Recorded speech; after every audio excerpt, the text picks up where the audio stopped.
Let's pull up, YouTube because, yes.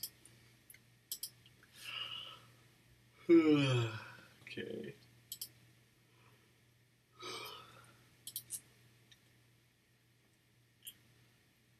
Well, dang, Reese, that was quick. What's up, my dude? I don't even have an idea of what I want to do or what I want to play. Prepared. Preparedness. That's how this works. That's what this is all about. Goodness. Freaking out. Silly computer.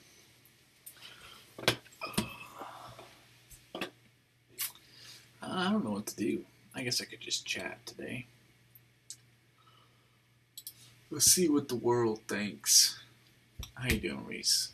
How you doing? Dude.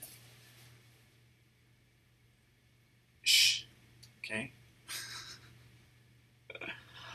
I haven't decided anything about anything. I don't even know what I'm going to be freaking doing. I just opened up Steam. Oh gosh. Okay. Don't tell me what to do. Do I play Fortnite? What do I even have as this? I should probably change my title and stuff as well.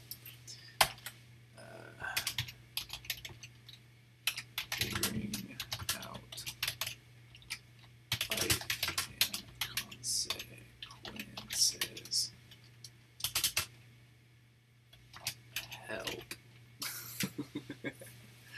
I'll take that as a title.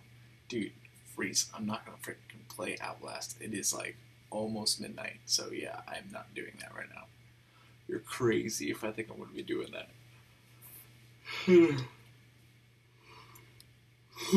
Goodness. Do I even? You know what I could do? Oh, this is an idea. This is an idea. We'll see if I can pull this off though without messing stuff up. Here's the real question. I don't know if this counts as copyright stuff, but I want to. Let's go to. I guess we could do live commentary on let's see. This is what I want to do.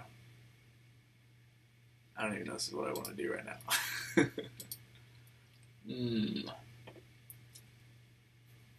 That's 5 days ago. What was today?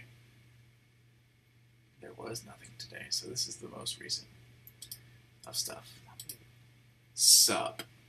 What's up?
Let's fix that right there. There you go. Thank you, Reese, for making me notice my disgusting mistake. How about that? I think that's a lot better. I'm going to turn this down in my ears. So far, there's apparently that your iPhone has been looking at your boobs, but we've all known that the NSA has been freaking looking into everything already. This is not uncommon. Just so, like, anyone who doesn't know, the NSA is able to get into any device that you have. It's not impossible. They can see everything, camera on or off. Not true. This all seems to have gotten massive attention thanks to one Twitter user who noticed something in her iPhone. She wrote, "Attention all girls, go to your photos and type in the brassiere. Why are Apple saving these and made it a folder?" Women from all over started doing this, and they found pretty much the same result. Even Chrissy Teigen joining in on this investigation, sharing her results with the caption, "It's true. If you type in brassiere in the search of your iPhotos, it has a category for every boob or cleavage pic you've ever taken." Hold up. I want to see if I'm actually curious now. Like, what do I type in? Brassiere? Search. Okay. Yes. Brassiere. Holy freaking crap.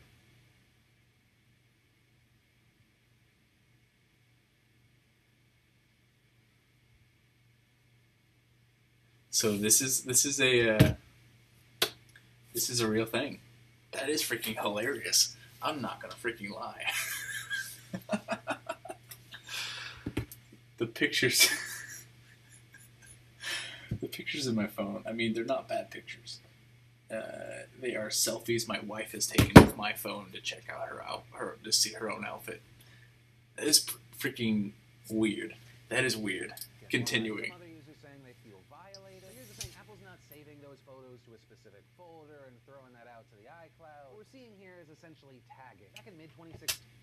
So I know, like, photo recognition has gotten very well to where basically there's programs out there that's basically recognizing, like, it all started with like facial recognition with like eyes and nose, and there's programs out there to recognize your face, especially if people.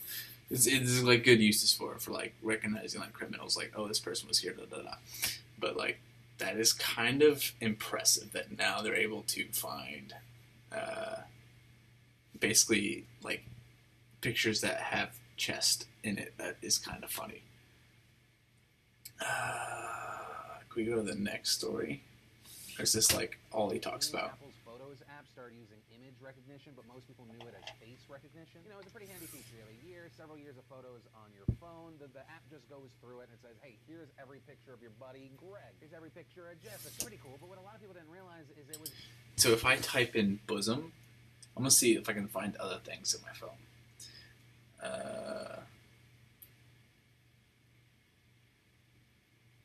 Okay. Bosom doesn't work. What about butt? No.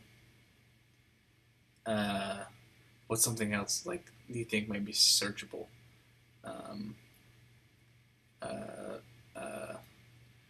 Trying to think of like fancy words for body parts. Shoulder, knee. This is so weird. Like,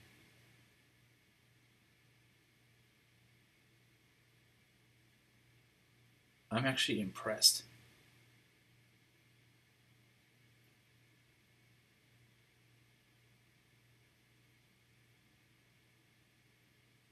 Wow, that's actually kind of cool. Okay, I'm gonna stop seeing how cool that is and continue this. I'm impressed. I'm impressed so far.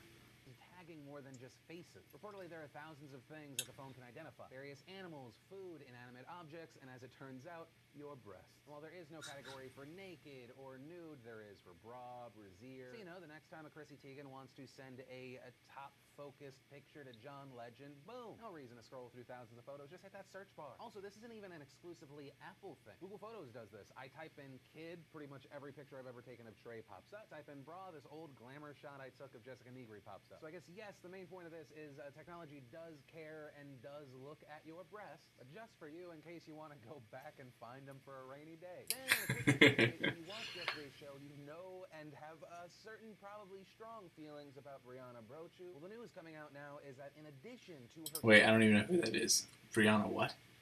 Does it say in here?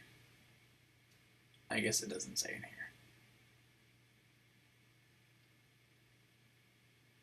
Oh, this is... Let's pull this up. What is this article?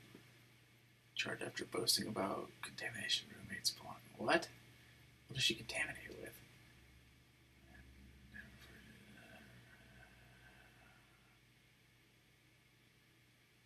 So it's just people being a douchebag to one another.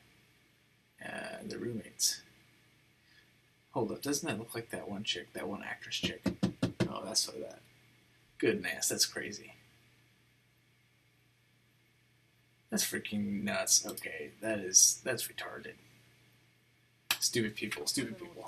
She is also no longer a student at the University of Hartford. The University of Hartford issuing a statement yesterday where they said, as of this morning, Brianna Brochu is no longer a student at the University of Hartford. She will not be returning to the institution. Now the question kind of becomes, where can you land after something like this? And there was also big news on the criminal front. Yesterday, the West Hartford police announced that they were going to seek an additional charge, and that being the charge of intimidation based on bigotry or bias, which is actually a felony hate crime charge. And so personally, I think this is all fantastic news. It seems like Brianna might actually be held accountable. But I am still left with a question. If this story didn't blow up on social media, would it have been swept under the rug, or was this going to be handled anyway? As outsiders, I don't think we'll ever really know, but... I mean, any story that isn't brought attention to is going to be buried under the rug. Who wants bad press? And unless people are just press hungry, like, Jake Paul. I think we all have our own opinions there. But from there, I want to share some stuff I love today, and today in Awesome brought to you by Postmate. I was a fan of the app before. Now that I am a father of two, it is vital to my sanity in life. And most awesome of all, if you are a new customer, you have a new account. If you do want me to, talk about a different video, you can totally suggest a video, and I will pull that up. It's not a problem. I just picked this because this is what I first thought to go to. But if you do want to suggest something, here, let me go ahead and type that in the title.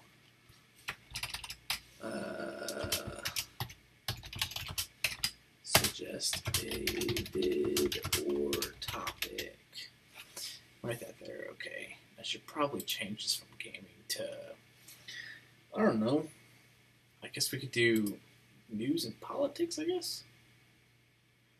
I guess that's what we could label that. Alright, continue that. Triggered. Triggered by... Okay, let me search that real quick.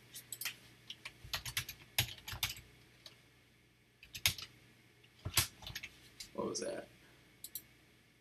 By TJ Kirk.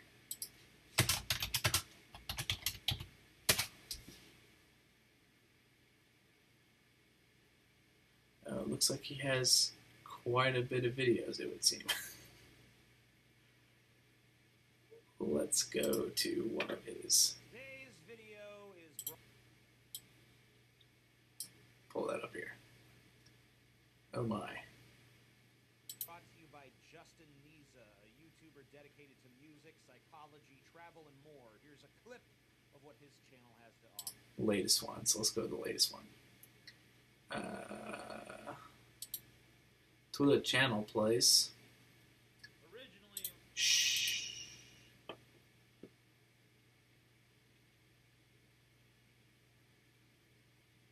Oh, is this? Hold up. originally it was going to be a top 10 list, but then I was like, This is The Amazing Atheist? What happened to his name? Did he change his name? You know what's really funny? I was actually on his channel at one point. If this is The Amazing Atheist, I was on The Amazing Atheist channel at one point. That was some fun times. I'm guessing the BuzzFeed one is the most recent. Goodness. Alright. So, a man was considering leaving his girlfriend because for the second time she is pregnant with another man's baby. These are actual responses from women to that situation. Please note that all of these responses have considerable upvotes. Okay, Russ. Okay, Russ. Okay, we'll go. There we go. Today's episode of Triggered is sponsored by Max Kielsmeyer's three-part novel Necropolis. In a future city, a virus that harkens back to the Black Death. Which I do want you to know that I was on his channel. He made fun of me for about an hour. Ravaging the land, leaving an army of zombies in its wake. Jayden is a woman living on the edge, trying to survive in a hellish nightmare world. Uh-huh. The stakes are high, but the death toll is higher. What, Reese? What? You know what video? The one he made fun of me for an hour? Three-part epic series will line your stomach with steel. Do you dare endure the dystopian nightmare that is the city of the dead, the Necropolis? The first 2 parts of the book are absolutely free, and the cover art is by renowned concept artist Charlie Bowater. So be sure to check out Necropolis on Amazon, Kindle, iBooks, Nook, and so on. Don't know why he's holding a... I guess that is punny, that he's holding a holy Bible. So I recently... Reese, you know the video he made fun of me for like an hour? Goodness. I didn't even watch the full thing. I was too, man. Do you think I can even find that video anymore? I'm actually curious if I can find that. Because if I watched that, that would actually be kind of interesting to watch. Let me see if I can find that, though.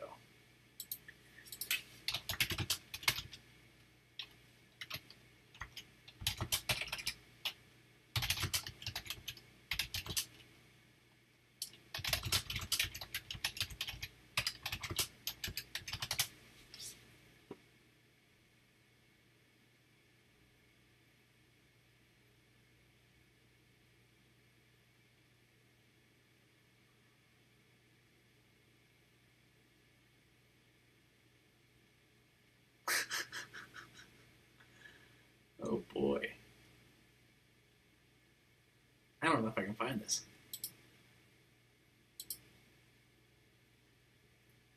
Let me mute the desktop real quick while I try to find this video.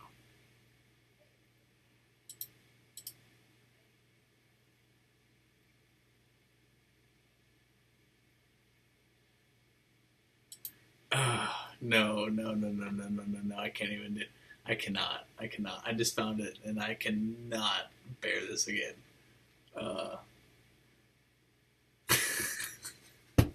No, I can't. This is crazy. What was I even thinking trying? I did not think I can bear this.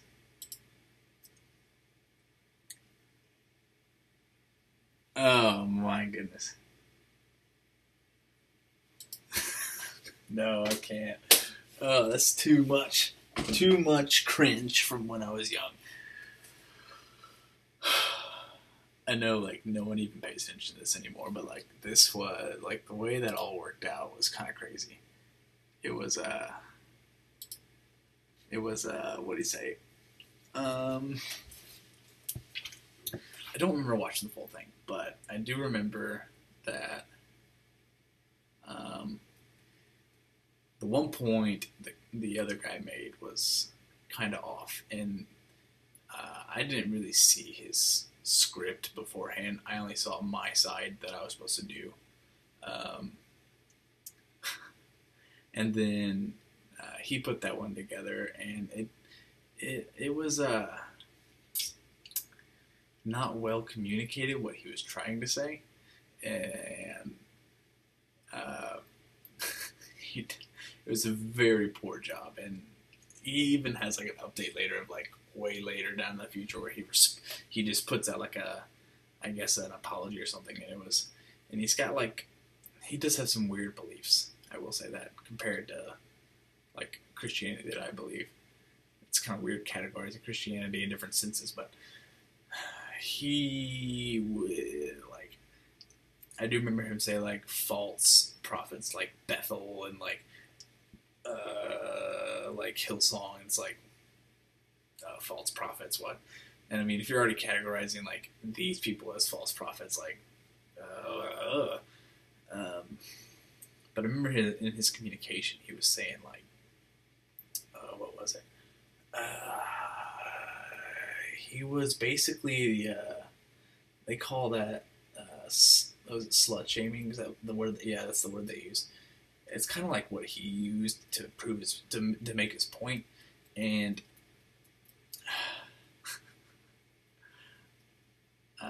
the joke I made about it, not really seeing how he was saying it, was that she was thirsty and was needing some holy. She needs to drink some water, more like some holy water. The collaboration idea was kind of weird. It was definitely weird.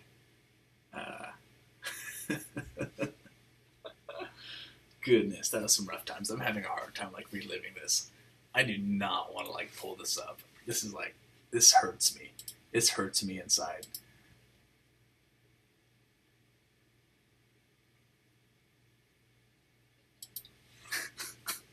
Goodness, no, I can't.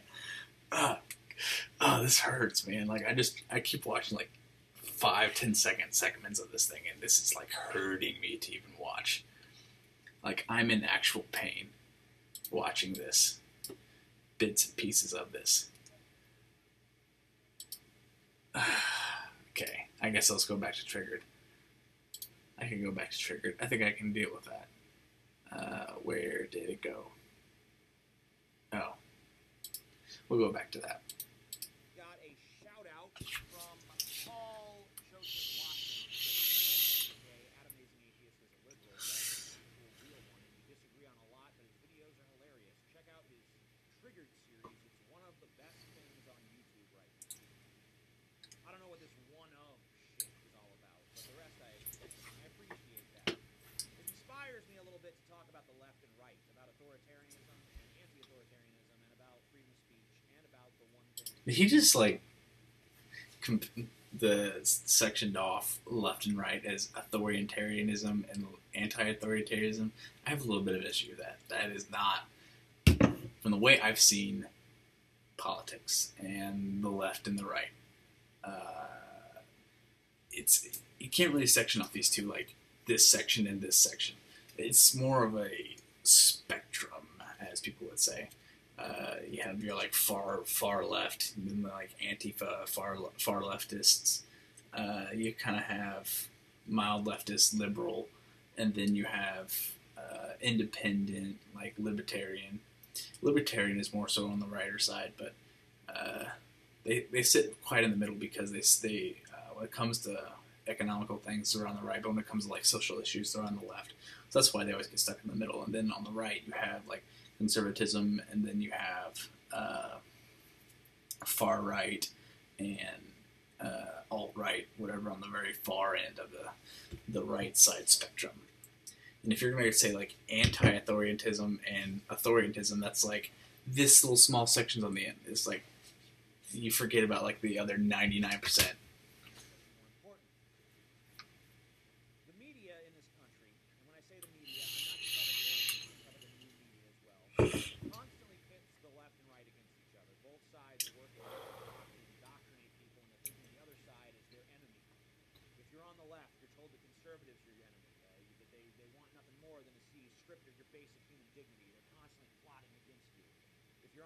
You're told that liberals want to destroy society and smash your traditions, and that they're plotting against you. Well, let me break you out of this cycle of hate for a moment. Let me tell you something that you might not know. People on the left and right both want a better future for this country. Take the debate about universal health care, for example. Liberals want sick people to be able to get treatment even if they can't afford it. Conservatives don't want government to control yet another aspect of their lives. Boiled down to its essence, that's what the debate is really about. But we can't even really have that discussion on this planet. That's what really sucks. Like, he makes a good point there. Like, we both really want the same thing, both left and the right. But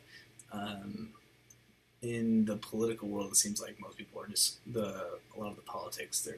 They're in it for money, and so in order to get the most money, you need the most support.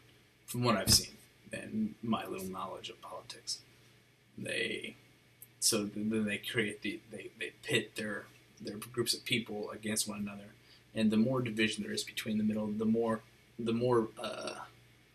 the larger your base is. Like, the more people you can pull from the middle to your side to be against the other side, the more supports X, meaning the more money you got, basically. We can't sit down and have the left and right talk about an issue honestly, because we're trained to not see what people are for, but just what they're against. So the liberal looks at the conservative who says, I don't want the government meddling in my health care, I don't want my freedom of choice curtailed, and the liberal doesn't hear that. What they hear is, I want sick people to die if they can't. And the conservative, when he hears the liberal say, I want all sick people to have health care even if they can't pay, they don't hear that. What they hear is, I want the government to control every aspect of your life. We see what people are against, but not what they're for. So through that filter, we only see opposition. We only see how someone else's wants contradict our own. And instead of striving for discussion, we resort to demonization because it's easier and it's emotionally fulfilling. It feels good to reduce those who disagree with us to caricatures. It's kind of funny that he's mentioning the demonization of people and all that, and yet, like 2 years ago, this guy just hammered on me and some other kid. I mean, I'm okay with criticism; it's fine, but it was a little more than criticism. But I mean, I'm not hurt by it. I don't hate the guy. He makes good videos. I mean, he's got a large audience. I mean, he's doing something right. But it's just kind of funny that he mentions that.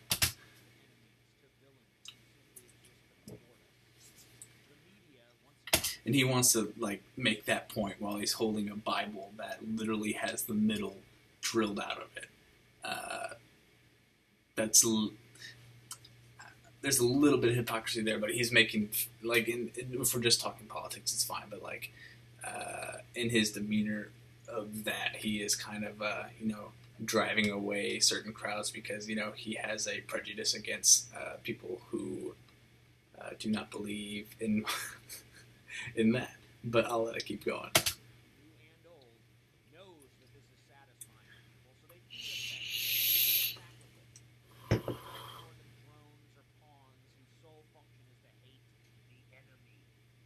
And in opposing that enemy, people get puffed up with this big, smug sense of self-righteousness and moral superiority. I'm a good person. I believe the right things. My enemies are bad people. They believe the wrong things and they want to hurt me, so I gotta hurt them first. It's really self-defense if you think about it. I'm just fighting to keep them from destroying what I love. That's the line. I'm just fighting to keep them from destroying everything that I hold dear. It's a very intoxicating feeling, very satisfying, but it's also stupid and wrong. The dirtiest word in the English language isn't fuck or cunt or whatever. It's compromise. All right, dude. All right. Because when you view your opposition as inherently wanting nothing more than to destroy you, how can you compromise with that? You basically be saying well, you can destroy half of me. Of course no one wants to compromise when they view the world through that lens. The lens of the enemy. The enemy's out to get me. Let's shift the discussion for a moment. We'll get back to this. To the topic of authoritarianism versus anti-authoritarianism. Because I know that those of you who watch this show Triggered have probably noticed that I don't shy away from attacking the left and the right. The superficial read of this is wow, TJ's not afraid to attack both sides. But you know what they kind of miss? I'm not afraid to embrace both sides either. Embrace both sides. Okay. I understand he's talking about politics, but it's kind of funny to me. When I embrace them is when they're against authoritarianism. When I oppose them, I embrace authoritarianism. And what I'm talking about when I talk about authoritarianism is freedom of speech, freedom of choice. I believe that all people need the freedom to be who they are. Even if 99% of people are against someone, I believe that a Nazi has the right to do hate speech. I believe that even the most unpopular idea that you could imagine should be tolerated by society. That doesn't mean it can't be criticized. Just that we can't allow those opinions to be squashed through force, with violence, or censorship. Yeah, he does not share that same value of freedom of speech when it comes to religion. No, I don't know. I guess I feel like if you're going to practice that, where you have to tolerate others, it has to be in all areas of life, not just in political in the realm. But I understand what the point he's trying to make here. Like a trans person has every right to be trans, but never should their pronouns be mandated by law, as they recently were in California or as they are in Canada. My message. That's freaking crazy. I don't want to get too much into the trans thing, but like, in my opinion, those are really the first steps to controlling speech. And when you control speech, you are literally, I mean, it is authoritarian, but like I feel like it's evil, in my opinion. It feels evil just to, I know that's all over the world in other places, but this is like the one beacon, as people have called America, a beacon of light, is something where like you are able to be free in that sense. Without honesty, our discourse as a society is worthless and inept. Without the freedom to speak freely, there is no real discussion of issues. There's only various factions of caricatures engaging in a meaningless circle jerk of hate. But there is one thing that's more important than freedom of speech, because without this one key ingredient, freedom of speech is meaningless. And this goes back to what I was talking about earlier, with the way the left and the right vilify and talk past one another. The key ingredient that I'm speaking of is listening. The freedom to say what you want is meaningless if no one will listen. If everything you say is ignored, or it's twisted into just another villain narrative.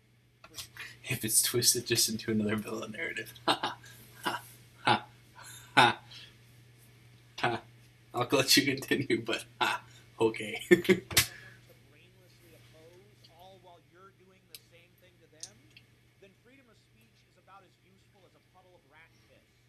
Our dialogue in this country has been sapped of all honesty, sapped of all empathy, and sapped, therefore, of all compromise. And that's why nothing changes. That's why the chasm that divides us grows ever larger. So if you want an enemy to fight, if you need that, don't look outward, look inward. Because we're all guilty. We've all played into this game Oh, yeah. that divides us. We're all complicit in it. There are legitimate discussions, debates, and dialogues that we should be having. And guess what? We ain't fucking having them.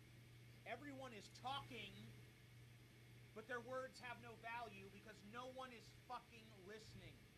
The only thing that people are willing to actually listen to is, does this person say the things that confirm my own biases? Yes, okay, well, I'll listen.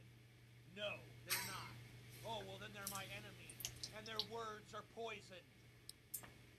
That's why I wanted to say to Paul Joseph Watson, thank you for listening. You're right, we do disagree on things, and you know what?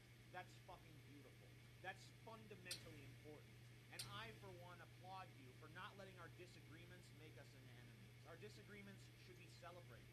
They should be a source of mutual joy. Because you remember how earlier I said that it's both easy and satisfying to reduce your opponents to caricatures of an enemy? That's very true. It's not as easy to see your opponents with empathy and to listen to them. But it can be infinitely more satisfying if you're willing to put in that effort. Because once you let go of the notion of the enemy, and you... I don't know. I saw that too, and I was wondering, where did the bot come from? That may have been mined from something, but I don't know. And it's funny he's mentioning listening to the other side. And, I mean, I think it's very important to listen to the other side. It's the only way you can legitimately make evaluations on things. And, yeah, I wouldn't say I've hated the guy for a long time. I haven't necessarily liked him because I don't like the way he carries himself, but, I mean, here I am listening to his point of view. And I mean, politically, yeah, we line up. It's kind of funny how a lot of atheists and Christians line up politically. Politically, like, they're pretty much in line on a lot of things. Um, dude, who the freak is this? I don't know what this is. I feel like it's some bot. Okay, dude. I don't know who you are, but I'm going to block you. Because I am not getting... I am smashing your freedom of speech on my channel. Nah. What was I even talking about? Oh yeah, listening to the other side. So like, I mean, yeah, here I am listening to his side of things, and I mean, yeah, he's making sense. But in my opinion, if you want to be able to legitimately have that conversation, you have to be able to implement that idea of listening to both sides and hearing out both ends of things. It should be in all aspects, not just like political. And I mean, yeah, political is a very important one. I'm not saying it's not important at all, because I mean, that's how literally our country is run, and it affects all of our lives. But I think in order to validate your own arguments to make them more heard, you have to be able to do it in all aspects.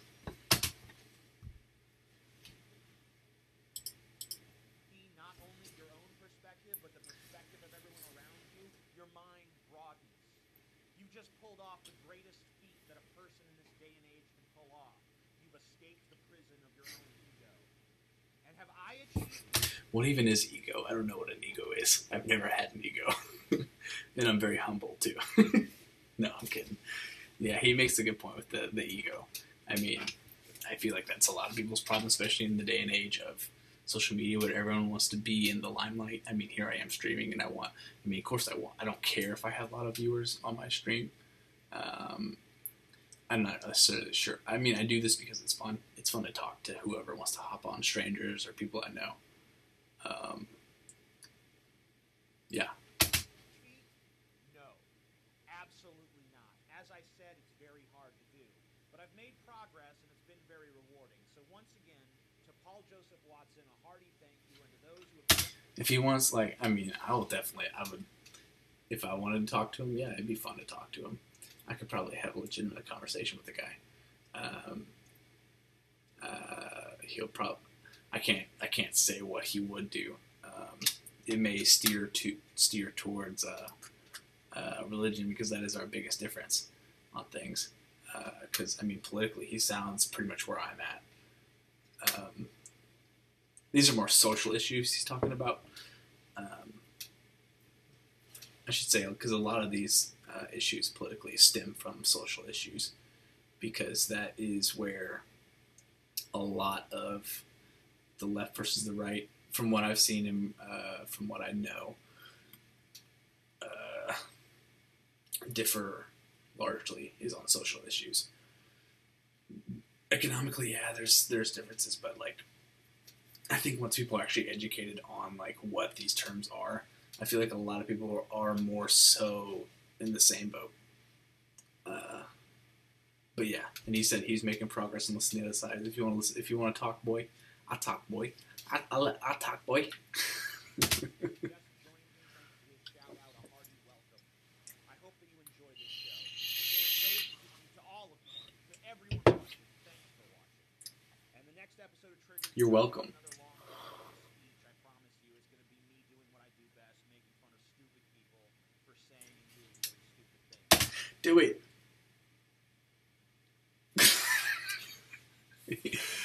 Let's all listen to both sides and be able to listen. Now, next time I come on, we're going to start talking about stupid people. We're making fun of stupid things they say. I mean, stupidity, like, your opinion on stupidity is all subjective. It's all, like, based on what your viewpoint is. From what I've seen, like, if we want to be able to hammer out things, like, things that are wrong and right in America, we need... Because what America doesn't really have anymore is what is morally correct, and what can we use to back that up. What rule book or what law, I guess, can we use to determine what is morally correct? And I don't think that can necessarily be achieved necessarily in America just because of how culturally mixed. I don't want to say it like in a negative sense, but like because there's so many different people from and with different mindsets and ways of looking at the world. It would be hard to, come up with a one moral guideline for what is wrong and what is right, without, also at the same time crushing the First Amendment, freedom of speech. That's going to be a little difficult. Continued in that endeavor, I felt it was incumbent on me to give you this little glimpse into where my head is at and how I see the world around me. So please subscribe to this channel if you enjoy it. Give this video a thumbs up and let me know what you think in the comments section down below.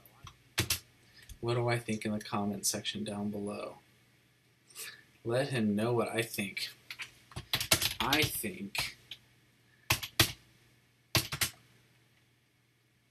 don't know. I don't even know what to say. What do I think? What do I think about him? I think apples are red. Thank you.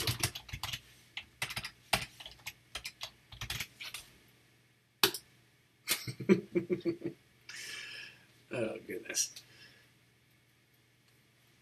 I mean, yeah, I don't have anything against the guy. Not personally. If I saw him on the street, would I punch him in the face? Nah. If I saw him on the face, would I say hi to him? Maybe. I'd walk up to him and be like, yo, you made fun of me a long time ago. What's up? Oh, goodness. I need something else to watch now. Bernie Sanders is not a moron. Oh, goodness. Well, we disagree there.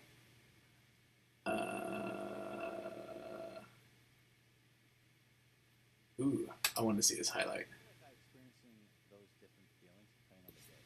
Yeah. Sometimes I'm more extroverted. Some days I'm more reclusive. Is it generally... That's probably volatility too. It's like variation in mood. Yeah. Right. Yeah. So have you ever had... I will say I haven't got to watch this podcast yet, and I do want to watch. I do recommend listening to their podcast. Their podcast is freaking. What was I saying? I was reading your comment recently, threw me off what I was saying. Yeah, I mean, I'm pretty sure. I can guess that you're a Bernie supporter, which is cool. Whatever. I don't hate you for it. You're a cool guy. But yeah, the H3 podcast. This is a podcast I would recommend watching. It's a fun podcast, and they go from like hilarious to serious and up and down, and talk about wide range of things. And they invite really cool guests on, and I have not got to watch this one yet. Periods of depression? Yeah. How long? Oh, you don't have to tell me. No, I can tell you. It's okay. In college, I'd say a couple of years. Oh, yeah. Okay, Yeah. so that's a long time. Well, Yeah. so that would be an indication. Well, it could be an indication of many things. But that's often associated with higher levels of trait neurology. Because you see, it isn't obvious how much negative emotion you should feel. Like, let's say you wake up in the morning and you have an ache in your side. It's like, well, is that nothing or cancer? Well, you don't know. Like, you shouldn't jump to the whole cancer conclusion. Right. But I would. well, but you can't tell. Like, it's not necessary. And you think, well, if it is cancer, you miss it. Well, that's not so good. So sometimes there's some utility in being on the edge all the time, especially in a dangerous environment. Okay, so the next dimension is conscientiousness. And conscientious people are industrious. And so they're guilty if they're not working. They have to work. Yeah, I have that. You're like that. Yeah. It's awful. I hate it. Yeah. So I'm very self-aware of it. Like, I'm very much so like that as well. I have to be working, and if I'm not working on anything or something, I will lose all confidence and all self-esteem in basically everything I do. Probably one reason why I felt so bad about YouTube after a while when I quit doing it. But yeah, I do find fulfillment in working. I feel like I can never relax. Right. I feel like I never got anything done. Right. Okay, Never so we satisfied. figured out why that is. Okay, the reason is you're conscientious. So that's associated often with feelings of shame or guilt if you haven't got what you should have got done. And then if you're also high in negative emotion, then you worry about that. So so that can be rough. And the last dimension is openness, and openness is basically interest in ideas and creativity, essentially. And so if you take this test at understandmyself.com. It will tell you where you are in relationship to 10,000 other people on those dimensions. And it's useful for, we're going to make a couples version of it so that you'll get we haven't got it up yet, so you'll have a report saying, well, you know, you're really orderly and you're not. And so there's tension in the relationship because the orderly person is always going to be annoyed by your disorderliness and end up cleaning up after you all the time. And so you're going to have to be aware of that because that's going to be, and you know, you're open and your partner isn't. Well, you're going to want to go to plays and movies and read books and discuss ideas, and they're not going to be interested in that at all. And you know, you kind of think of those as opinions, but they're really deeply rooted. No, it sounds like, are we doomed to just possess these characteristics that we hate about ourselves, even if we're self-aware of it?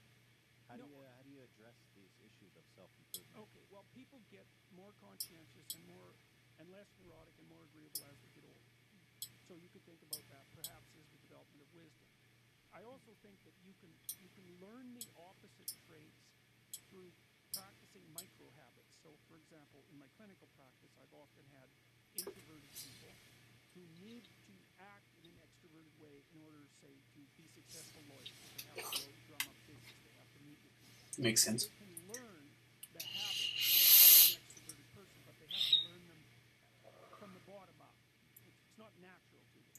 And if you're not very conscientious, for example, like a schedule is learning how to use a schedule and then learning how to stick to it can be really useful, as can making a life plan. I feel like I've gone through that with our YouTube channel and the podcast. Because I was usually not in front of the camera, and I'm very uncomfortable with it. And so I've learned how to be more extroverted, I think. Yeah. By like being on video. It has been cool because they're talking about it to see the evolution of HGHG.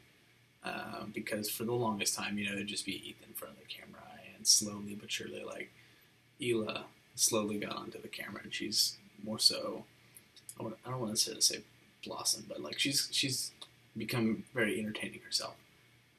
Aside from Ethan creating memes about her, I mean, it's been interesting to watch. Yeah. Well, I've watched a number of your videos, and you're clearly more introverted than, you know, and I can see the way, I can see it in your body language because you kind of pull back and you're more hesitant to jump into a conversation. Yeah. And but you have a fair bit of positive emotion. You smile a lot. So that, you know, so that might also make it somewhat easier. But my guess is you're far lower in assertiveness than Ethan. So. See, that's interesting. Hila can be pretty scary. It's that Israeli in her. Yeah. But in public or in private? It depends. Don't push her. Yeah. It could be in public. Uh-huh. Yeah. Depends Yeah, where well, you're it'd be at. interesting. See, I want to take the test. Because my Yeah. issue is like, I'm aware of my flaws. I'm aware of the things that drive me crazy, but I'm not really sure how to improve it. Right? I don't know. I'm not I don't know how to instruct myself to improve. well, one of the things, okay, so I have this other program the way it works. It first of all asks you to think about your life along 6 or 7 dimensions. So here's the idea. Imagine you were treating yourself like someone you were taking care of. You know, someone you loved and you were taking care of. Okay, so you want the best for you, whatever that is. So it's not like magic wishes. It's nothing like that. You take care of yourself. Okay, then it asks you, right now, 3 to 5 years down the road, what do you want your friendship network to look like? How do you want your intimate relationship to be? What is this guy's test? Let me look that up. How are you going to stay educated? How are you going to handle temptations of drugs and alcohol? How are you going to keep yourself healthy mentally and physically? What are your career goals? And what are you going to do with life outside of work? You know, so if you could have what would be good for you, just what would that look like? Okay, people aren't encouraged to take the time to think that through. And it really matters if you think it. Okay, so then it says, okay, now you've warmed up. Write for 20 minutes about what your life would look like in 3 to 5 years if it was going the way that you wanted it to go. So it'd be good for you. Be good for you, good for your family, good for society. Like it'd be good. You need a vision.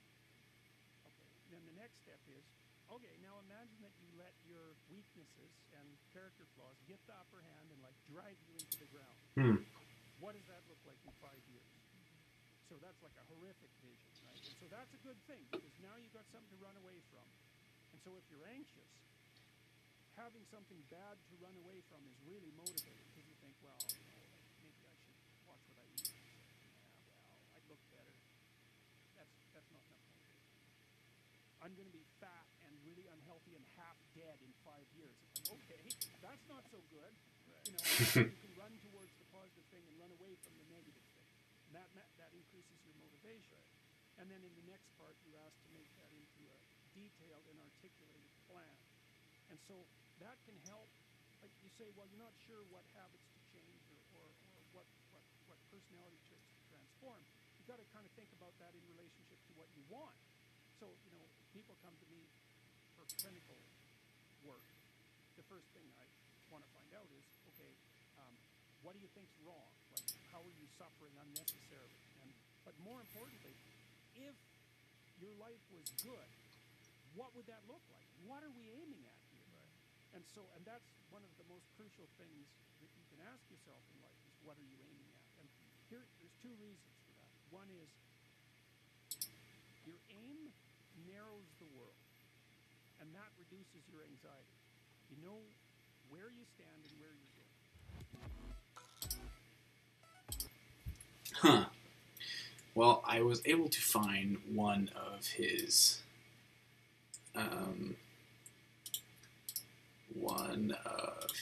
test things. Let me see if I can. Screen. There we go. So I guess I might as well try it on the stream so everyone can know how crazy of a person I am. Often feel blue. It's very neutral, very middle of the road there. Generally, it's I do appreciate art.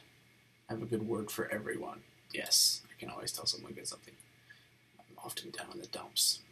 Very middle of the road there. Yeah, I know, Reese, I'm getting nervous letting people know too much about me. Make friends easily. Yeah, I guess. No, not generally, no.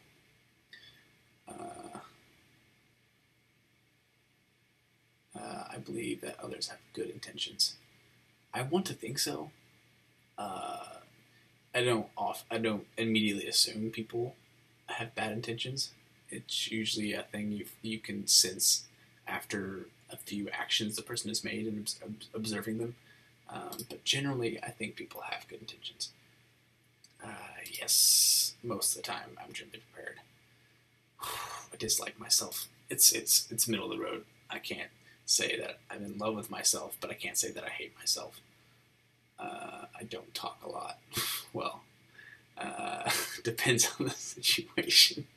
I mean, because right now I'm talking a lot because, you know, I'm the only one here and I'm talking to a camera. But I mean, there are people on the other end.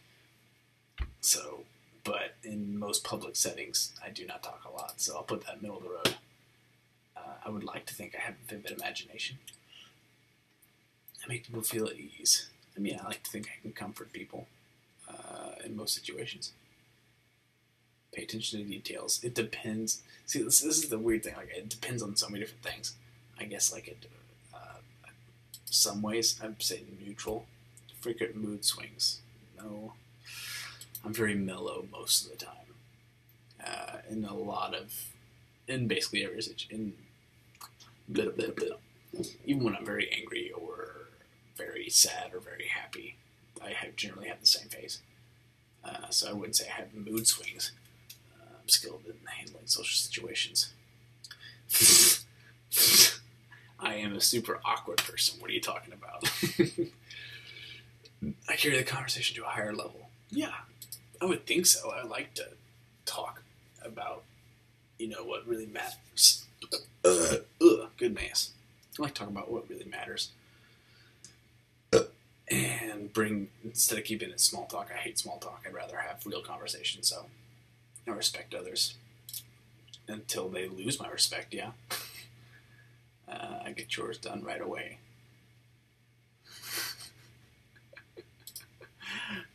Goodness. That's right, Reese. Goodness. I panic easily. No, I'm very calm in situations of like, I have to act now. I'm the life of the party. See, like, some days I am the life of the party, and some days I am not the life of the party. So it's like, uh, uh, I'll put it in the middle. New ideas, yeah. I do like hearing new things. Doesn't mean I have to accept them, but I'll hear them. I accept that people, oops, where'd it go? Oh, I accept people as they are. As they are. I mean, if they believe a certain way, yeah, I'll let you be you. But like, if what you're doing is like has evil behind it, and it's like doesn't seem it's of the person, because if I like known someone for a long time, I don't want to say that. I don't know. Accept people as they are. Yeah, I'm at the base of this question. I'm thinking way too much into this question. At the base of this question, yeah, I accept people as they are. Generally, I carry out my plans. Yeah, I'm going to do something that I set out to do. I rarely get irritated. Well, I mean, I had a show called John Rants for a while. Doesn't that? Yeah, these statements aren't as straightforward as the answers. Yeah, it's I'm probably overthinking some of these, but yeah, it was so cool. Whatever. I rarely get irritated. Again, I'm middle of the road here because I guess I could say, I'm like right here, like right there. I wouldn't say, so I guess I'll go right there. Let's go to the next page. What do we got? I know how to captivate people. Captivating people, so like keeping their attention. I mean, I guess not insanely good, but not awful at keeping people interested. I'm not interested in abstract ideas. No, inaccurate. I like thinking outside the box. I have a sharp tongue. Now, sharp as in like demeaning sharp, or sharp as in saying the right thing at the right time? I think that means a demeaning thing. So, in terms of demeaning, no. I am not going to just straight up destroy someone like someone we watched earlier. I make plans and stick to them. Yes. Most of the time, yes. I seldom feel blue. Middle of the road. I wouldn't say that I'm depressed. No. I mean, I've been depressed, but no. I have little to say. No, I have a lot to say, but I will hold it back. I do not like art. No, that is inaccurate at all. I cut others to pieces. No, why would I do that? That's mean. That is really mean to do. I waste my time. As of recently, no. I've been very... Now that I'm like getting older, and I mean I have a freaking kid coming, I have been dedicating my time to more things. It's your last resort, John. Yes. No, I wouldn't say as of recently, no. I wouldn't say. Most of the time I'm not. I feel comfortable with myself. Generally. No, I mean, there's always room for improvement, but I know who I am for the most part. You see, I keep in the background. This is where I get like stuck on stuff like this because, I mean, yeah, I like working in the background, but I also like working in the spotlight. So, especially when I'm a spectator of things, I'm like, I'm picking out things that should be done better in the background, and even watching people say perform or people in the spotlight, I'm looking at small things that they could be doing better that I know I could do myself. I avoid philosophical discussions. No, never avoid a discussion. I suspect hidden motives in others. No, not generally. Sometimes I will sense something like that, but generally no. I find it difficult to get down to work. No, not always. Not since I finally cleared my head of this depression crap. I'm not easily bothered by things. Again, I would describe my experiences as somewhat dull. No, I gotta have fun. I always try to have fun wherever I am, in whatever situation. I do not enjoy going to art museums. No, I love art museums. They're very interesting.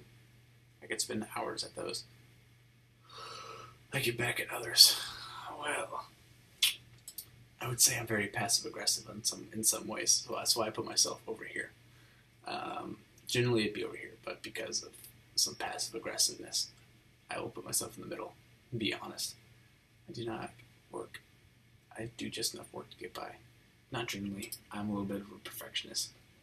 It has to be like up to what I think I can do, if not more. I'm very pleased with myself. It's a little conceited. Not really. I wouldn't say very pleased. I mean, I like... well... Now you see like what goes on in my head right now. See, middle of the road there. I tend to vote for conservative political candidates. Generally, yeah. I insult people. No. I don't see things through. No, I generally want to finish stuff. I shirk. That's actually a word I don't know. Shirk. Well, now I gotta look stupid and look that up. Shirk. Avoid or neglect. Well, I learned a word today. I avoid or neglect my duties. Nah, not really. Not really. Yeah. Not really. Let's go to the next page. What we got? Political views survey. Oh boy. Let's find out how much people hate me. That's always what happens with political stuff. Here we go. Do you consider yourself decline state, very conservative, somewhat conservative, moderate, somewhat liberal, very liberal? See, I'm like all three of these. Because it's like, it doesn't really... let's say somewhat conservative. Because I am middle of the road in between independent and the right side, conservative. I'm right there in the middle. In the last, who did I vote for? I didn't. This is an old one. Goodness, I had Mitt Romney and Obama on this thing. Well, that's a little old. In general, how interested are you in politics? I'm very interested. Do you support higher taxes for the rich? No, I do not. And if you want to discuss that, I'm glad to discuss that. Do you support gun control? No. Well, not the gun control that is being promoted. It's like, I think people should have licenses, and like you can't like own a gun if you're a felon or whatever. But not the gun control that is the hot debate. You support legalized gay marriage? Well, I think marriage shouldn't even be a thing with the government. They shouldn't really have to be involved with that. But I don't care if someone that is homosexual gets married. But I don't want them to force me, someone who doesn't believe in it, to condone it, if that makes sense. I mean, maybe condones are the wrong word. More like, basically, I don't want their their belief of it being correct to be, to make me, to force me to believe it. There we go. That's what I'm trying to say. So, do you support, I guess that's the right decline to state, I guess. You support public, government-run healthcare? No. Anything government-run has always been, and will always be, slow and terrible. Privatized things have always been the best product because of competition. Do you support the death penalty? Yes. for various crimes, of course, not like minor crimes. There's no reason to die for that. But I mean, if you literally have someone who's an insane serial killer, or someone who is like a child molester who has that mentality, or I mean, I would even put rapists on that list of the death penalty. I mean, freaking people who would rape, they deserve the death penalty. That is just disgusting and awful. What is your age? 22. What is your gender? Apache helicopter. Oh gosh, now I'm scared to like see the scores here. What is this? Oh, I did all that just to say that it has to create a free account. Well, hold on just a freaking second. I gotta create a fake account.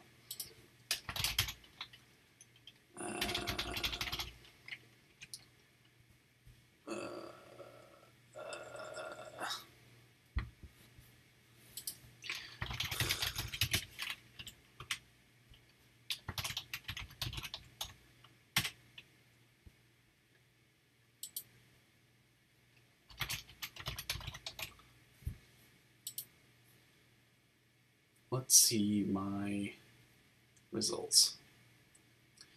Alright, let's pull these up. This is scary to see. Alright. You are highly open to experience. Okay, I guess. Are typically a creative adjective. Okay, cool. Your score for conscientiousness was high. Orderly, defendable. Fair enough. Moderately extroverted. Okay, I'm going to go over what these actually mean, and then I'm just seeing what all the results are. You are high in agreeableness. Okay. Moderate in neurotism.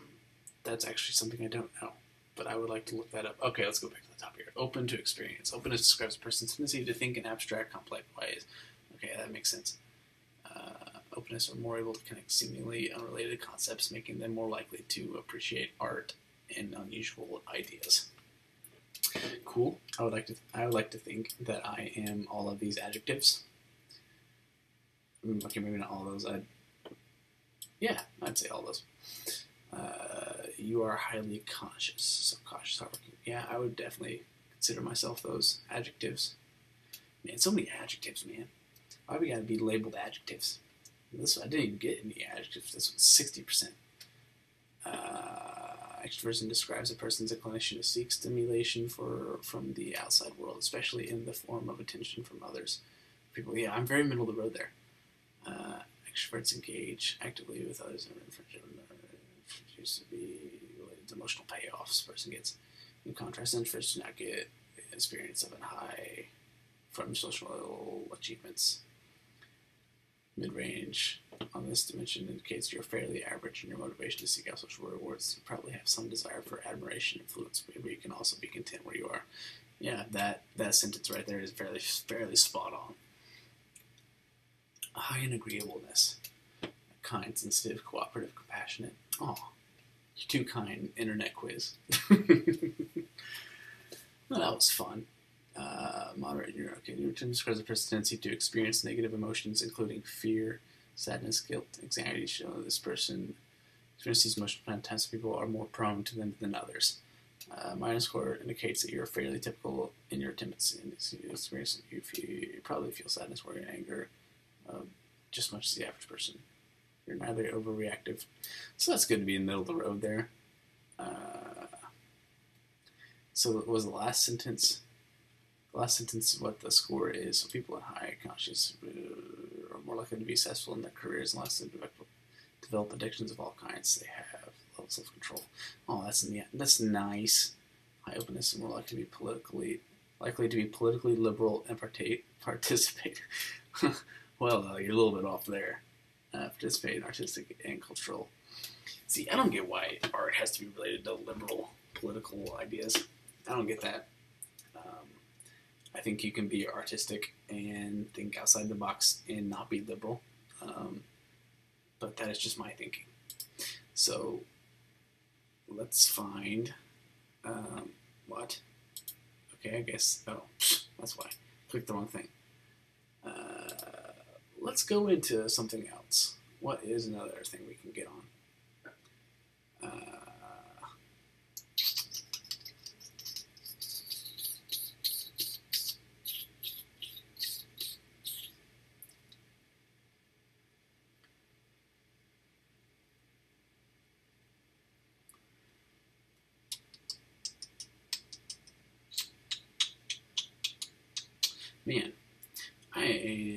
lost. Grease, you got anything you want to talk? Anything? Any cool idea? Any cool idea? Just so.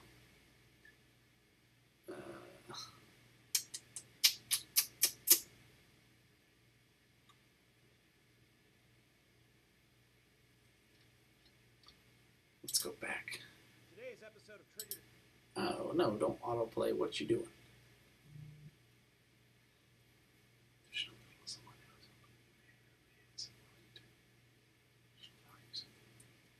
I mean, I can see your point there.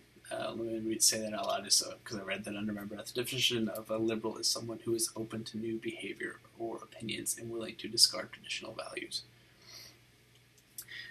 Politically liberal? So when they say liberal, I don't think they meant the left. I see your fair point there.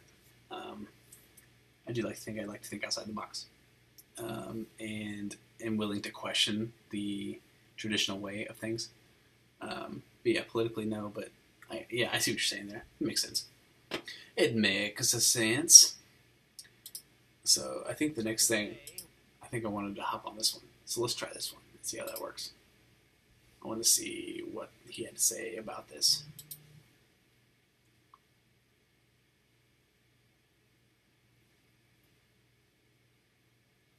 There we go. We're going to look at a Bernie Sanders video called Naked Ape is a Fucking Moron. Sorry, we're actually going to look at a Naked Ape video called Bernie Sanders is a Fucking Moron. And the main reason I'm responding to this is because a lot of people have sent me this saying, hey, look at how stupid Bernie Sanders is. Okay, so I have no animosity towards Naked Ape whatsoever, despite him launching an unprovoked attacks against me in the past. So if you're looking for ponage, look elsewhere. I'm going to refrain from personal attacks and instead focus solely on the substance. So if that sounds good to you, then let's begin. Oh, Bernie Sanders. What more could I say about this man? The man who didn't have a steady job until he was in his 40s. Not even true. Not even true. But so what if it was? I mean, maybe if he was only 50 now, that would make some sense. But since he's 70 now... I didn't even know that was a thing. I did not know that was something, that fact there. I did not even know that. Or that quote-unquote fact. That would mean he's had a job for 30 years. I don't think anyone can deny Bernie Sanders' work ethic. I'm sorry. He campaigned like a motherfucker against Clinton. A rigged run, by the way. It was rigged against Bernie. I give him that. He ran fairly well for it being very rigged. But I digress. The very, what is it called? The Crooked Clintons? Oh yeah, that's something like what it's called. If you're going to give Trump all this credit for, oh my God, he just outworked Clinton. No, Trump didn't outwork Clinton. The reason Trump won was because of Hillary. You have either Hillary or you have Trump. If you would have compared Trump to another fairly good Republican candidate, you usually wouldn't vote Trump on things. But because you have Hillary or Trump, that's why Trump won. You got America to vote in a reality TV star, not because he is a reality TV star, but because the other option was so bad that you'd rather have that in the office. That's what I see. Well, Bernie Sanders outworked Clinton, too. I went to a Bernie Sanders rally. The motherfucking thing was packed. And by... His language annoys me, but that is modern entertainment language, so... You know, Bernie Sanders was leaving to do other rallies that same fucking day. Meanwhile, Clinton, you know, she'd do like a champagne soiree with Hillary in touch with the voters, Clinton. You know, only $1,200 a ticket. Fucking dumb bitch. The man who has only passed 3 bills during his long tenure in the Senate. Well, I mean, come on. When you're the only socialist in the fucking Senate, yeah, I mean, it's kind of hard to form opinions. I guess I'm confused on why socialism is even being debated in America. I don't see why that would even work in America. the only way socialism would work in America is if the socialism was not a part of the government, but it was only a part of the church, if that makes sense. That is really the only place socialism even works is in the church, from what I've seen. But even then, like, it would not work with. So let me start over. So, like, the way I've seen socialism and its concepts and why I don't think it'll work in America is mostly because everyone's morals are so different. And no, there's very few. Not everyone is on the same page morally. So if some people don't believe some things, other people believe in other things. In order for socialism to work, everyone has to agree on the same things. So that way, if we're all agreeing in the same way, it's okay for our money and our way of live and our ability to live is used in ways so that we don't get to choose. But if we all agree on it, well, then doesn't make a difference. But because we are so different throughout America, literally the mixture of so many different cultures. Not that it's bad that America's mixed culture. I think that's really cool. But there's no way socialism would work in that sense, from what I can gather. Coalition with the corporatists to get a bill passed. But actually, that track record is pretty fucking decent. The fact that he's been able to get anything passed is a miracle, given how far to the left he is of his contemporaries. The man who raised the wealthy 1% owns 3 houses, one of which is a $500,000 lake house he bought himself after he lost the Democratic nomination.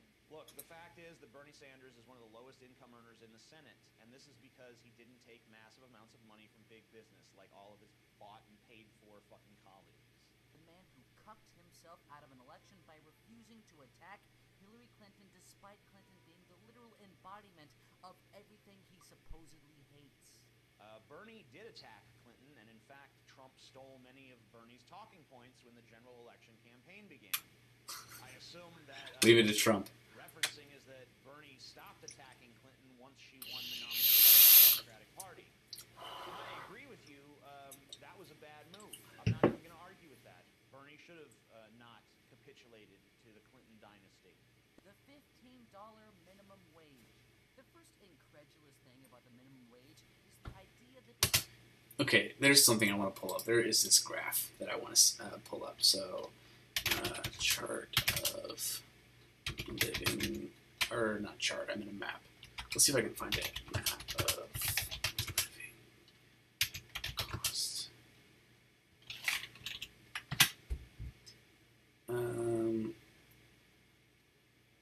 Where are these?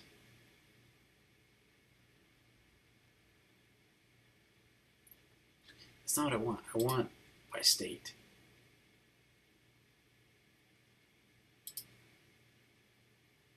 Is this what I'm looking for?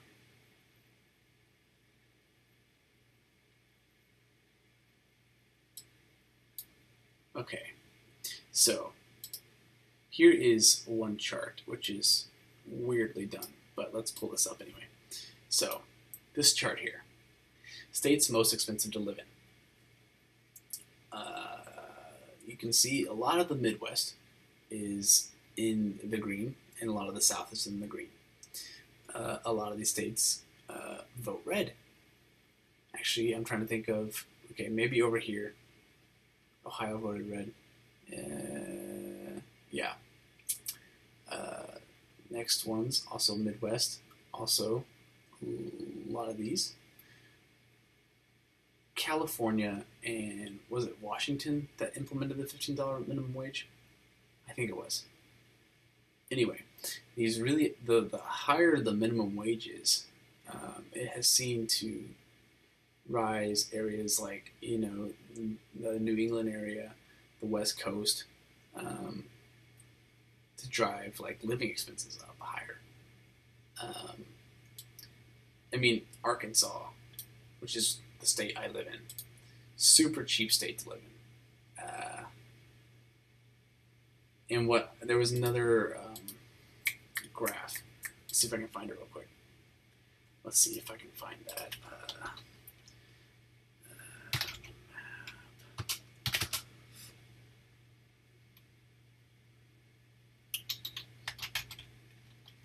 Minimum wage versus rent by state. Let's see, is this the right map? Okay. Alright, this is the maps that I saw the other day, so let's pull these up. So this one shows the 2-bedroom rental house. No, sorry, this is the minimum wage for the, or no, what is this? Salary wage that a householder must earn working 40 hours a week. Okay, so if you wanna pay for a 2-bedroom apartment using only 30% of your income a month, and only working 40 hours, this map shows how much you have to earn in these states. And this is 2017, so this is very recent. This map. You can see California, you have to be earning $30 to $90 an hour. To put that into perspective, that is making, almost $62,000 a year. $62,000 a year to afford a 2-bedroom apartment in California. A 2-bedroom apartment. And one of the lowest states was Arkansas. You have to be making at least $13.72 and to only be working 40 hours a week to afford a 2-bedroom apartment and only using 30% of your income. To me, that's crazy high. Same with Washington, Colorado. I mean, Florida's pretty high. Illinois is pretty high. Florida's very 50-50 when it comes to political things. That's why it's always a swing state. So is Ohio. And, I mean, a lot of these eastern states, and which, I mean, apartment living is not generally, okay, I shouldn't say that. A lot of families live in apartments, but especially for people, of my age and my generation, we are beginning to enter the workforce. We are still young in the workforce, and it's not the easiest thing to get pay levels this high for a lot of these things. And then if you want to earn minimum, if you are earning minimum wage, so this is a minimum wage job is very simple to get. I have gotten several minimum wage jobs by walking into the place and being like, "Hey, I would like a job," and they say, "Start tomorrow." It's not that hard to get a minimum wage job. And this map shows how many hours a week. How many hours a week it would take working minimum wage to pay for a 1-bedroom apartment. Without paying more than 30% of your income. The 30% number is just a safe number to dedicate towards living expenses, to dedicate towards like your mortgage or your rent. That's a safe number. And I mean, Arkansas, 51 hours. I mean, yeah, it's a little more than 40. There is no state where you only have to work 40 hours a week with minimum wage. That's just because of dumb economic choices by our government, because they can't handle money at all. But I mean, minimum wage, $15 an hour in California, right? 92 hours a week working minimum wage to pay for a 1-bedroom apartment, which is a little crazy. 92 hours a week. So basically, if you wanted to work 40 hours, you would need you need 2 other roommates aside from yourself, all working minimum wage, all working 40 hours a week in order to pay for a 1-bedroom apartment. 1-bedroom apartment. Just saying.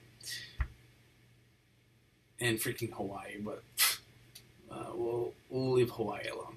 And a lot of these really high states are generally, I'm not saying always, but generally blue. You look at the lower ones, you know, the Midwest, it's generally lower. That's just the point I wanted to make there. Okay, let's go back to this. It's supposed to help poor people. It's supposed Oh, is Hawaii cut off there? Hawaii was 115 hours a week working minimum wage. Crazy, ridiculous. But Hawaii is like, if you ever go to tourist cities, it's like places that are tourist areas, the job market's literally trash. Yeah, I know, it's crazy, 115 hours. Just working minimum wage a week. I don't even know how many that is in, like, a day.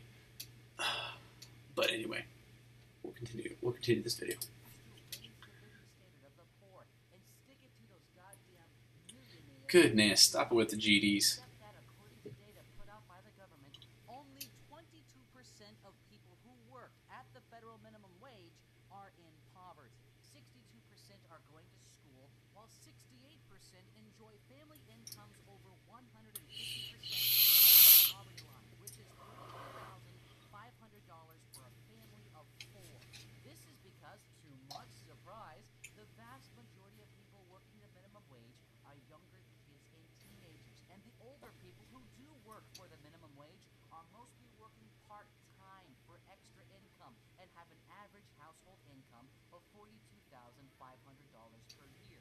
Increasing the minimum wage will not help poor people. Only 4% of minimum wage workers are single parents working full-time. What increasing the minimum wage will do is two things: increase prices and increase unemployment. The worst part is all the stores that will increase prices are all the stores that poor people shop from, like Walmart and McDonald's. And all Okay, maybe not Walmart. You can't necessarily say Walmart or like McDonald's. The reasoning being because Walmart buys in such large quantity. I mean, this is why like selling your product at Walmart actually hurts your business. It's because they buy it at such a large quantity that they become like 95% of what product you're selling. And then Walmart will threaten the people they're buying it from, like, you're going to sell it to us for this price, otherwise we won't buy from you. And I mean, that's 95% of their product that they're selling, 95% of their income. And Walmart is playing with them because they literally are the only reason that company's surviving. But we'll continue. white teenagers and working mothers can afford to be unemployed, but 60% of people living below the poverty line are there because they cannot find a job. The amount of unemployment caused and the amount of a price increase is an incredibly unknown and perhaps unknowable number, but what we do know is that all of the bad side effects of this law would be felt by poor people, while all of the benefits would be felt by rich white kids working during the summer while they go to college. The Heritage Foundation proclaims that 6 million, no, 7 million jobs will be lost due to raising the minimum wage, but the LA Times simply says that minority unemployment may increase. Funnily enough, raising the minimum wage would only help white teenagers with part-time jobs at the direct expense of the working poor and minorities, which is ironically the only demographic that voted for Bernie Sanders. When you're white, you don't know what it's like to be living in a ghetto. You don't know what it's like to be poor. And before I hear one of you fucking morons chime in, but if you account for inflation, the minimum wage should be much higher than it already is. This is the kind of stupid point-scoring exercise that makes me question whether or not you're a sentient human being. Because A, it has nothing to do with the facts that I just gave you, and it's just a vague distraction from the real argument, and B, it's patently wrong. Adjusted for inflation, our highest minimum wage was in the 1960s. But you know what just adds insult to injury? Sweden. The country that always points to its bastion of social justice. It's hard to point to Sweden as like one of those countries because literally their demographic is like, okay, I don't have the facts straight in my head because I don't know exactly, but let me look up the demographics of Sweden. Demographics of Sweden. Let's see why Sweden is such a bad way to do that. Ethnicity. Why doesn't it just give me a chart of the ethnicity? I want the most recent chart of... Why is this so hard? Okay. Maybe I should do ethnicity. Ethnic makeup of Sweden.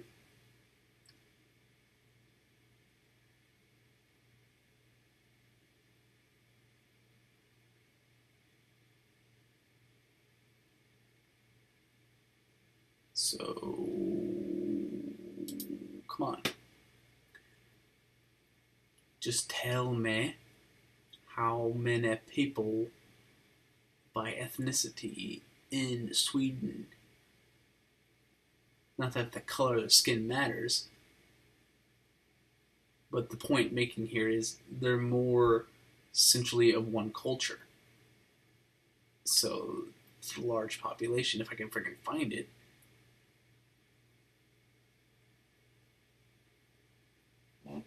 Farted. I don't care about the population, I want the ethnicity.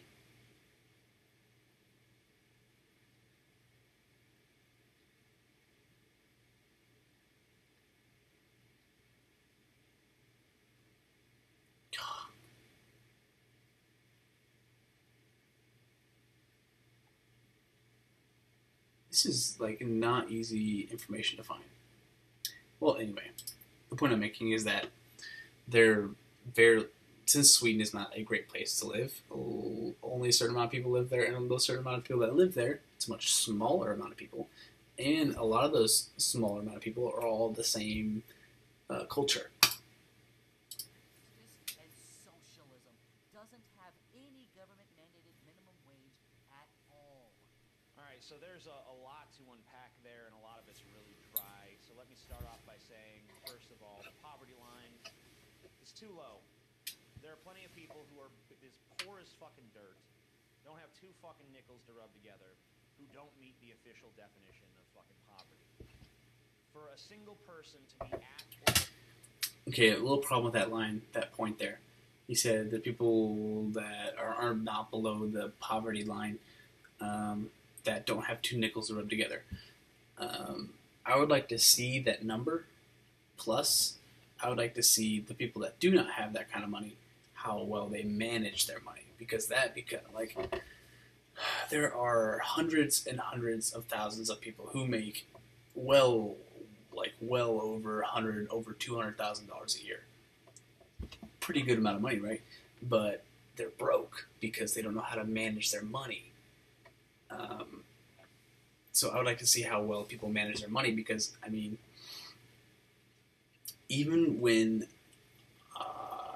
me and my wife made not a lot of money at all, and we poorly handled it, we were still able to make ends meet. But when we handled our money and got a hold of our money, it turns out, oh, we actually have a lot more money than we thought.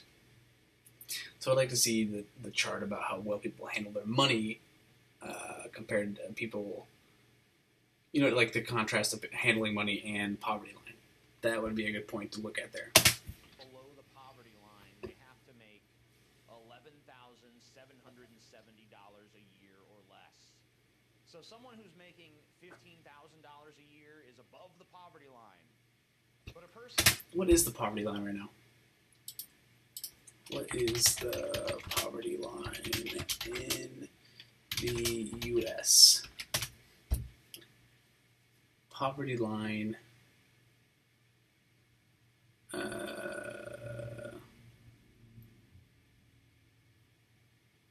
federal poverty line for 2017. Person in household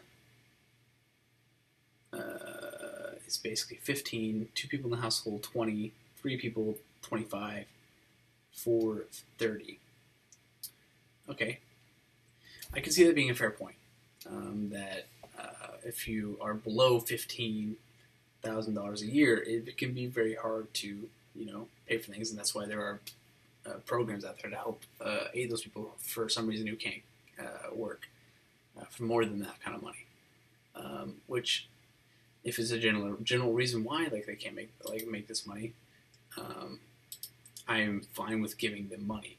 But if it's people that are not working because they don't want to, or to aid like drug problems, addictions, I'd rather pay for them to go get help, to get their life changed. But I don't want to pay for their addiction. Basically, that's one of the biggest arguments that I have for that. Let's continue. Making that much has only $1,250 a month to live off of. He said 11,000, right? I just want to double check that. That's what he said. For a single person to be at or below the poverty line, they have to make 11,700. How old is this video? February. It's 15, but okay. $170 a year or less. So someone who's making 15,000. Just to show that I'm not pulling up fake numbers, this is literally like the first result on Google on 2015. And I mean, you look here, the date is also 2017. I would think these. See, this is Alaska. Why is it pulling up Alaska? I want for the U.S. Let me see if I can find this for the U.S. You may be right now that I'm looking for it, but what is it like an average? Because I know it varies per state.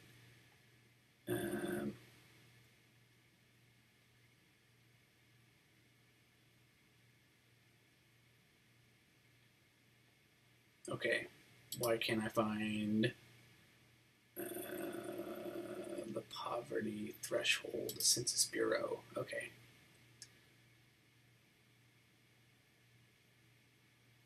I want 2017.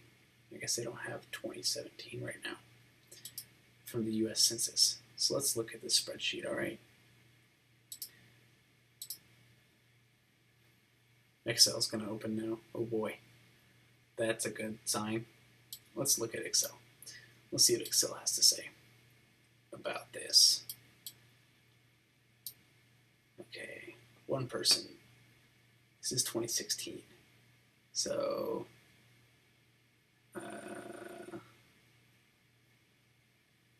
size of family is still saying 12,000 with no children, basically. I don't know if those, let me see if I can zoom in those numbers. There we go. One person, unrelated individual. 12,000, I guess. Age 65 and older, there's the 11,000, but that's, I would imagine, a small demographic of people. Age 65 and older. So 2 people in the household, that is the poverty line. 9 people. Goodness. Goodness. Okay.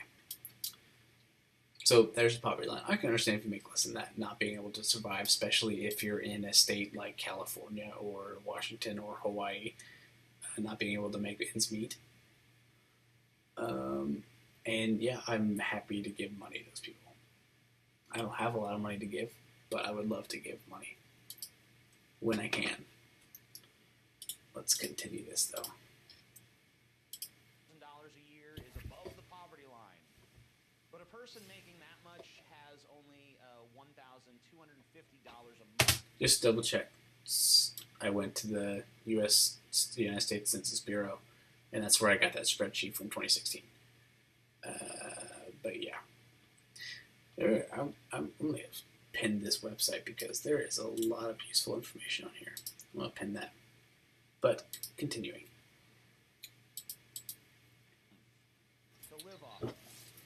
Meanwhile, the average cost of rent on an apartment in America is $1,231 a month. That's so false. Because you're including states like, as we looked at the map earlier, like, okay, it may be the average, but it's a construed look at the rents of different apartments, basically. Because as we saw earlier, places like California, freaking stupid expensive apartments, and places like South Dakota and Arkansas, stupid cheap apartments. And those are nice apartments. I mean, you can find even like crappy apartments, like borderline livable. If things really got that bad, for stupid cheap. Literally, you can make that much money in 3 days working minimum wage, like $7.50 an hour. If you're working 10 hours for 3 days, yeah, you would easily be able to make that money. But I digress. Month. Now, the cheapest city for rent in America is Wichita, Kansas, where the median rent is $623 a month, which is still half of our hypothetical, not impoverished person. So, as we saw in the rate earlier, rent that low, minimum wage, 50 hours, 51 hours. Doable. That's only using 30% of your income. I think that the worst, and you had to use 35 to 40% of your income, you'd have to cut your lifestyle down quite a bit to make up for that. To still be able to pay utilities and food and other essentials. Yeah, you maybe not be able to, have as much fun doing other things, but that should motivate you to better yourself and better your career. Because here I am, high school graduate. That's all I got to my name. And I am making fairly well, not fairly well, I should say. I'm above minimum wage, but I've only gotten there because I've worked several minimum wage jobs and getting experience and working hard. And that was from age 18 to now 22 with a wife and a child on the way that I cannot wait to see, that I'm excited to see. Monthly income. So the placement. But yeah, I would say that all comes down to money management. This poverty line is questionable. If you can't afford to live. Second point, I don't want to say people under, making literally below, the poverty line, that they do not need help. I'm not saying that. You go to the point earlier where I was saying about poverty line. If you're below the poverty line and, you're not a drug addict, you're not, spending the money on, gambling or something, literally stupid. I do not see why you should not get help. And I would think 99% of Americans would also think that. Anywhere, in my opinion, you're fucking poor. I would set the poverty line much higher. I think America is fucking fooling itself. It's hard for him, I think, because, he is internet popular. Let's see, how many views was this video alone? This video here was 335,000 views. And if he is just using Google AdSense with the lowest CPM, which is generally $1, $2, the lowest he made off this was $5,000 for one video. $5,000 for one video.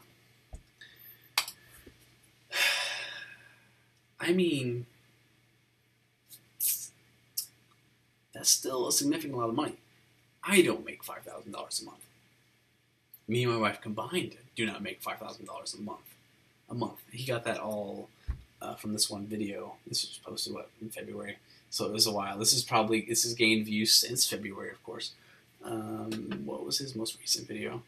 I don't think I want to exit right now, but still, $5,000 from this one video. That is, according to poverty lines, that is well over, let's see, divide that by 12. That's over 5 months of expenses, according to the poverty line. If you're higher, of course, yeah, it's going to be less months, but I would say it's kind of hard for him to talk from that point of view. But that's me. Setting it at $11,770. As you point out, the minimum wage reached its peak in 1968, when the minimum wage was about $11 an hour when you adjust for inflation. So in 1967, the year before, unemployment was at 3.8%. In 1968 itself, the unemployment rate was 3.6%, and in 1969, the year after, it was 3.5%. I don't know if you noticed, but those numbers are going down. The high minimum wage seems to have no effect on unemployment. It may have actually had a positive effect. He is using one sample of one time period, in a time period where America was living out on economic growth, and but I mean, I'm not no historian major, so I don't know all this, but this was from that time period in the end of the 60s and the early 70s. The minimum wage was raised in 1997. Unemployment went which way the following year? Which way did it go? That's right, down. It went down the following year from 5.3% to 4.6%. I'm curious to see unemployment rates.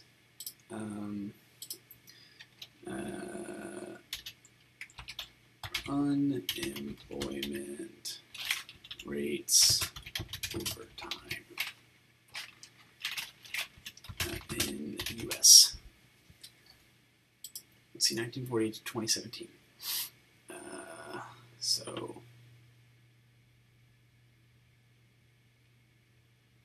Okay.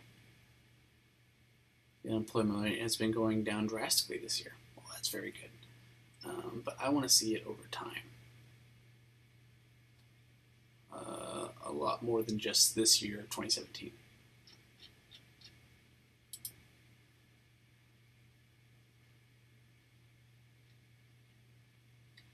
Why do you not give me data that I ask for? Is it in the Census Bureau?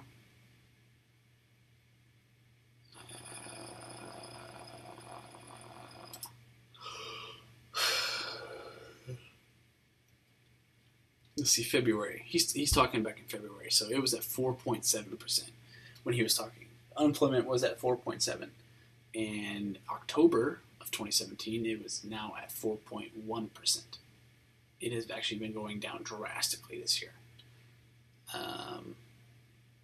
And I don't remember minimum wage going up. I could be wrong. Hold on. I have something I can go to. I will be right back.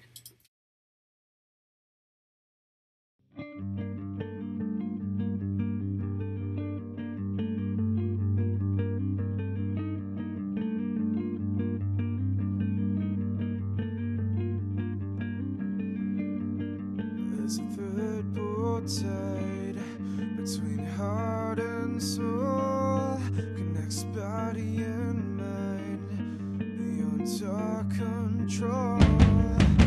Infectious void pulling us deeper in the emptiness we all feel when wounds begin to heal.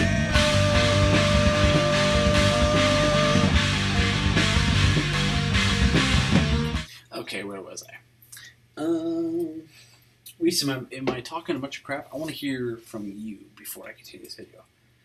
Or anyone else, if there is anyone else watching. I would like to hear from you for a moment of time being. I would like to hear something, a thought, or maybe something I am getting wrong. Something you know of. I would like to hear. I would like to have discussion about those things. If you have something, please make a comment down below. And while you make the comment, what? Oh, stupid email. I want to find out if my phone can find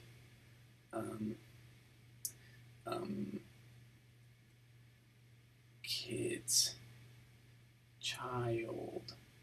It doesn't find child anymore. He said it was able to find child. What are...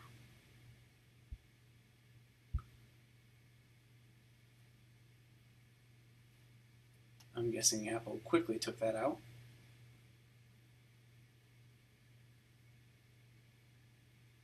Headgear hat. Felt hat. Maid of honor. That's on here. That's kind of funny. hand basin, horse.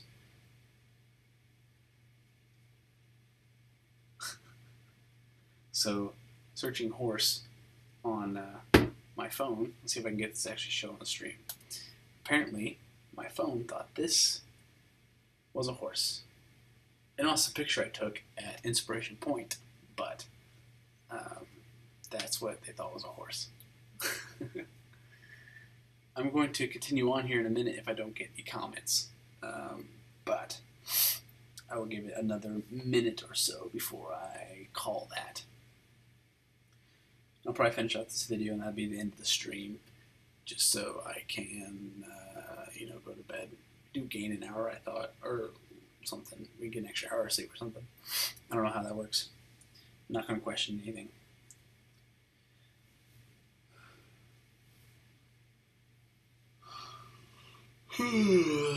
Okay.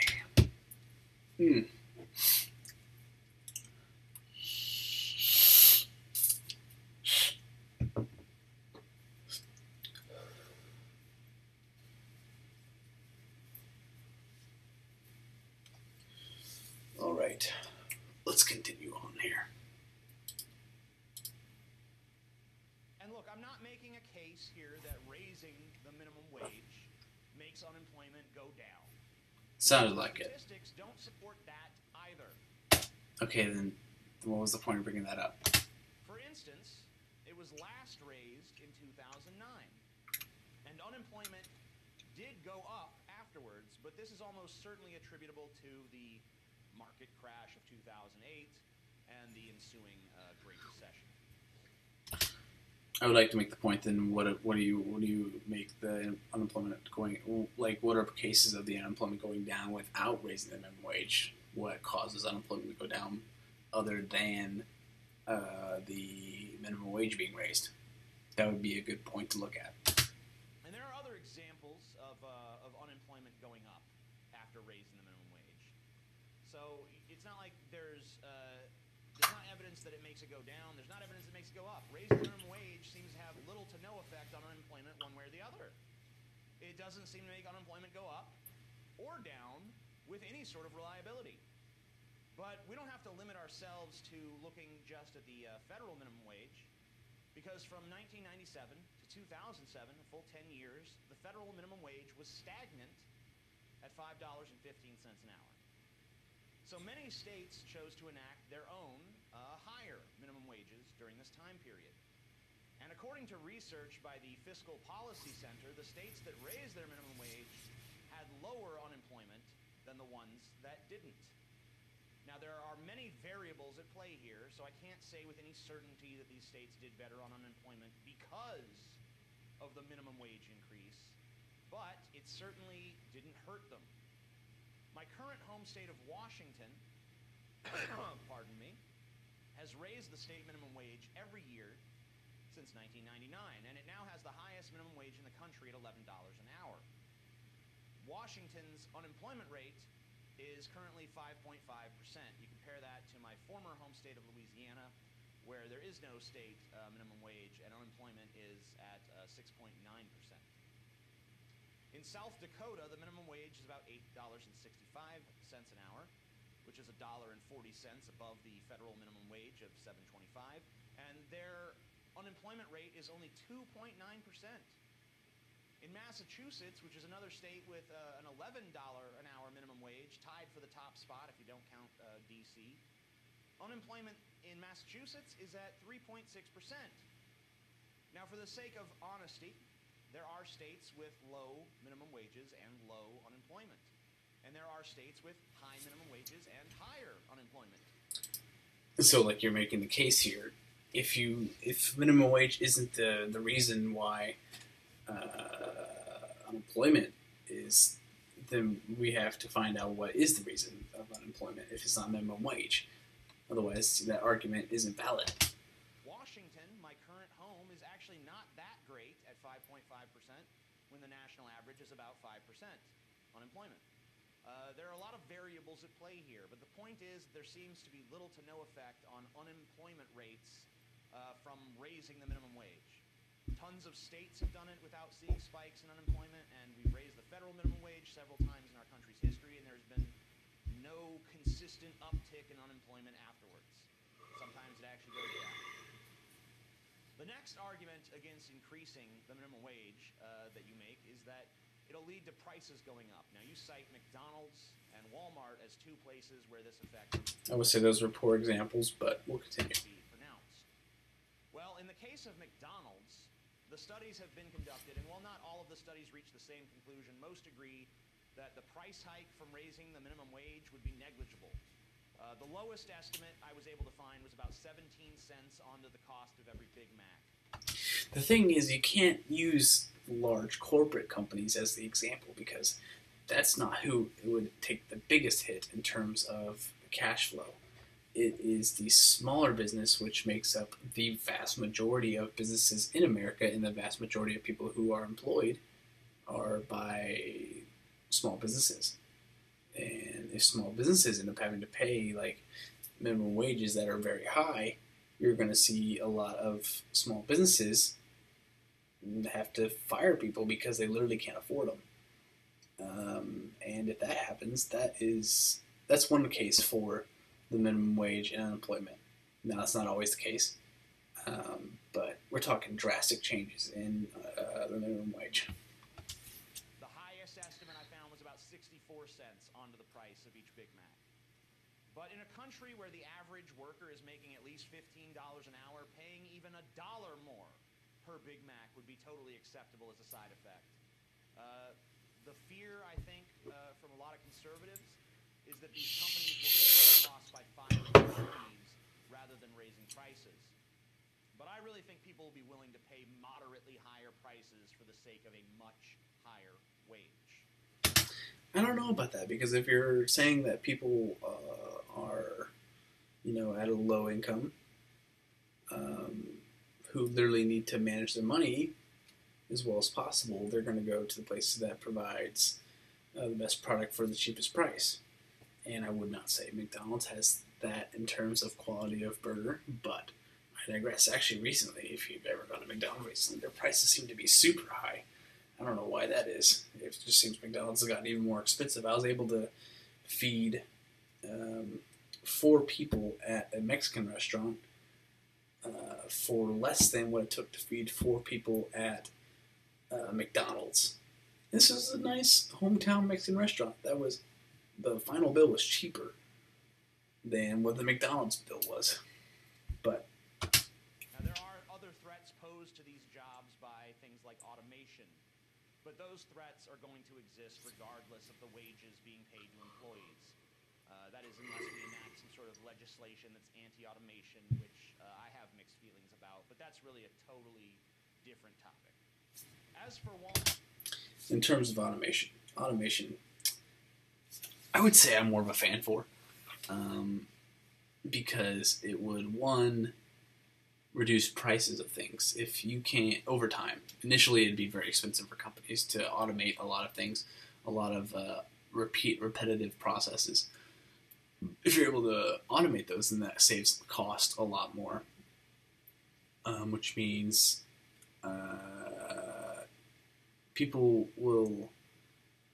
So, here's the point I'm trying to make. I was listening to something a while ago that was saying, it's so bad that I can't remember what it was, that it was talking about when factories started moving to automation, because instead of using so much manpower to do the same process, they started automating things. And yeah, they had to fire a lot of people, but those people readjust. And I mean, readjustment is never easy, but it's an essential part of life. You have to be able to readjust. Not being able to readjust will leave you behind. That may sound harsh, but it's basically a part of life. Raising their wages for a while now due to huge worker dissatisfaction. Walmart is now a $10 an hour job. And do you know what? Their turnover rates have gone way down, because it costs about $4,000 in training to replace an employee, and now they don't have to do it nearly as often. Mm-hmm. It would cost Walmart about $5 billion to raise their wages, all the way up to $15 an hour, which sounds like a lot. Until you realize that Walmart generated nearly $500 billion in revenue in 2016 alone, and they posted. And that's why those companies are terrible examples of it, because, like I said earlier, the people that would be hit the hardest by it would be small businesses. And small businesses make up the vast majority of jobs in America. Net income of $15 billion. They've got tons of money to play with. I guarantee you Walmart will be fine if we raise the fucking minimum wage. I promise you your Walmarts won't be hurt. And of course, if we did raise the minimum wage to $15 an hour, it would be a tiered process. We wouldn't just raise it overnight. We're not just going to go from $7.25 to $15. This would be rolled out slowly over a span of years and years.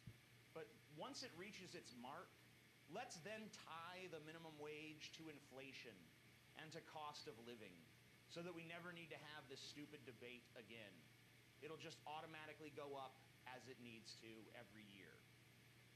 So let's move on to your assertions about the minimum wage being mostly for teenagers and people just entering the workforce. Well, here's the reality. The average age of a person working a minimum wage job right now is 35 years old. In 1979, 27% of minimum wage workers were teenagers. But by 2013, only 12% of minimum wage workers were teenagers. And 54% of all minimum wage workers work full-time. And an additional 32% work at least half-time, which is considered to be 20 to 34 hours a week. 34 hours a week is half-time. So who the fuck is working a 68-hour week? But it is true when you say that not everyone working a minimum wage job is poor. About 12% of minimum wage workers actually come from households with incomes over $100,000 a year. But for the majority of minimum wage workers, their employment represents half of their household annual income.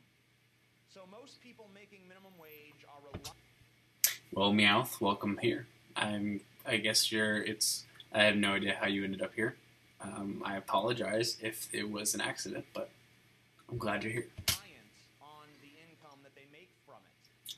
And since the minimum wage isn't really enough to live on, the incomes of minimum wage workers are supplemented by social programs that are paid for by tax dollars. For instance, 52... I'm getting bored of this argument. We've already discussed this argument. Is there... he goes into a whole other thing here in a minute. Let's go. Continue on here. Come on. Come on, Internet. I pay for good Internet for a reason. sort of a lie of omission. A tax on Wall Street speculation. Yeah, this is how we're gonna stick it to those dirty rich people. We're gonna tax them and take away all their dirty money. Except that 37% of all investments in Wall Street are held by various retirement plans. That means pension funds for teachers' unions and Grandpa's 401k plan. Right away, you should be seeing the reason why this plan is fucking retarded. Or at least you should have... Gosh dang the language, man. A, ever invested in the stock market, or B, ever taken a class in basic economics. You see, there's a grand game of speculation when it comes to all things related to the stock market. And like the Grand Duke of the Apocalypse, Glenn Beck has told me, the only thing you can count on is gold. But a good average expert opinion is you can expect a yearly return of 6% over a 10-year period if you invested in Wall Street today. Let's assume a monetary inflation of 2.5% yearly, and let's assume there's a management fee of 0.5%. Then your expected return isn't 6%, it's actually 3%. And let's not forget, you still have to pay taxes on that money when you take it out of the market. Depending how you invest it. It's not always... You can get things pre-tax, so that way when you pull it out, you don't have to pay taxes on it, which is a lot smarter, because if you pay taxes on a small amount, and after it grows over a long period of time, and you pull it out, then it's a lot cheaper, because there's no taxes on it after you pull it out. You pay the taxes before, like an Roth IRA, or something like that. You can invest there, which is where you can actually pre-tax and then get the money better in the future. Capital gains rate of 15% on all profits. So the entirety of that 70% is cut to 15%. So you can probably expect less than 5% in real profits annually from any investments. We're living large.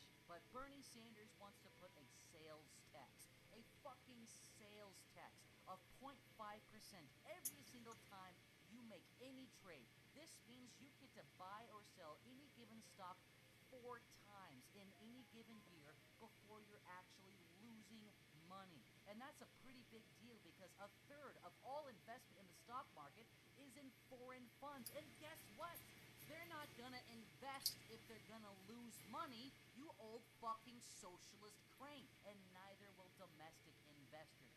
And I know that as a fact because Sweden also tried Bernie's Wall Street tax plan. And somewhere from 90 to 99% of traders left Sweden to go trade in London. But the 1950s had a much higher tax rate, and you're a conservative, so you like the 1950s, right? Shut the fuck up. You know what else we had in the 1950s? 27% of the entire world's GDP. That's because every other industrialized country had been invaded twice during World War II. But the fact that this is even an argument shows how vapid and unoriginal your political positions really are. Bernie Sanders' plan was to tax trades at 0.5% for stocks and 0.1% for bonds, which does raise the cost of investing, but it also makes it harder for high-frequency traders to game the system by using computer-generated high-speed trading to their advantage. To advantage themselves over everyday people who just want to invest in the fucking market. Let's be clear on who this tax affects. The average person isn't selling and trading stocks all day hoping to eat every penny out of the market that they can.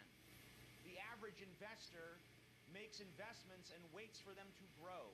They don't buy and sell all day long using advanced algorithms that read the market faster than any human mind possibly could. But, I mean, the vast majority of money is probably from those big companies that are trading all day, every minute. That's probably where the vast... I don't know. I'm guessing. But I'm guessing that the vast majority of the money that goes in through stocks are from that kind of source. And that's who this affects. People who are, in my opinion, basically parasites in the first place. They don't actually invest in things. They just exploit the market. Their money is never in one place long enough for it to be considered a real investment. It's like if I have a company and I'm holding $1 and you give me $1, like here's $1, and then the company grows enough for the dollar to be worth $1 and a penny, and then you're like, give me it back. And then you go to someone else and do the same fucking scam. You just collect a bunch of pennies here and there. You're not an actual fucking investor at that point. You're just an exploiter. Now, Naked Ape, you talk about Sweden trying something similar to very poor effect, and I'm pretty sure you're talking about the Swedish financial transaction tax that was enacted from 1984 to 1991, which was similar to Bernie's plan and which was disappointing in terms of generating revenue. That's why they got rid of it. It was a failure. You're right. But actually, you got to take a little bit broader of a perspective than that than just pointing like this. It didn't work here, so it won't ever work. Because actually, financial transaction taxes are pretty fucking common these days. In 2011, there were 40 countries who had such taxes in effect, and these taxes generated $38 billion in revenue. So Sweden's failure is not something that's set in stone for anyone trying to do a financial transaction tax. I don't pretend for a minute to understand the intricacies of Sweden's financial system or any other country's fucking financial system for that matter, but what's Me either. is that while financial transaction taxes can fail, they usually don't. And Bernie Sanders, by the way, was not naive about the possibility of his proposed speculation tax driving down the trading. The pages, they 404 now, but if you visited Bernie's website back in the day, you'd see that his proposal factored in as much as a 50% drop in speculation. And even with that 50% drop being factored in, the revenue generated was still enough to pay for his free college plan, which is what you're actually about to talk about next. Free college. Free college. So in Bernie's America, you won't be able to get a job, low-wage earners will be replaced by touchscreens, you'll never be able to retire, but at least you'll have a worthless fucking degree from an adult daycare center, and it'll be free. Except it'll actually be paid for with taxes, which means that instead of you getting a loan to pay for college, you'll force all of the successful people to pay for your college degree. And remember all of those minority children who couldn't get into college because either they didn't have enough money to pay for bills or they had to drop out of high school to get a job to feed their family, well, guess what? Their taxes are going to be paying for your worthless college degree. So minority children, the poor, people who only got a high school education, and then successful people will all be paying for worthless college degrees by worthless people. So instead of a STEM major and an English major both paying the same. Now, my opinion on college. I mean, it depends on what you're wanting to do with your life. So, in basic math, if something cost $60 and that $60 will turn into $100, you've gone up $40, which is good math. So, taking that back, if you are going to get a degree in a field that will raise your income substantially, say your student loans cost you $60,000, but your projected income would be $100,000 a year, well then that makes sense. But the reason why colleges are going bankrupt now, or I shouldn't say not going bankrupt, they're basically a scam right now, is because there's all these degrees that you can get that most of them will not get you a job, because they're fields of study in the most obscure thing, like as Ben Sharpio makes fun of the lesbian dance theory degree. Anyway, that's actually where I meant to call it. It is time for me to go to bed, but I had fun streaming. I actually think I may want to do this again. Oh goodness, I may have to actually make a list of videos to talk about, but it'll be fun one way or another. Well, Reese, I hope you had fun. You're probably either not paying attention anymore or asleep or whatever, but I will head off. I will have a good night's sleep, and we get an extra hour of sleep, so that's all good in the hood. I'll see y'all. Bye.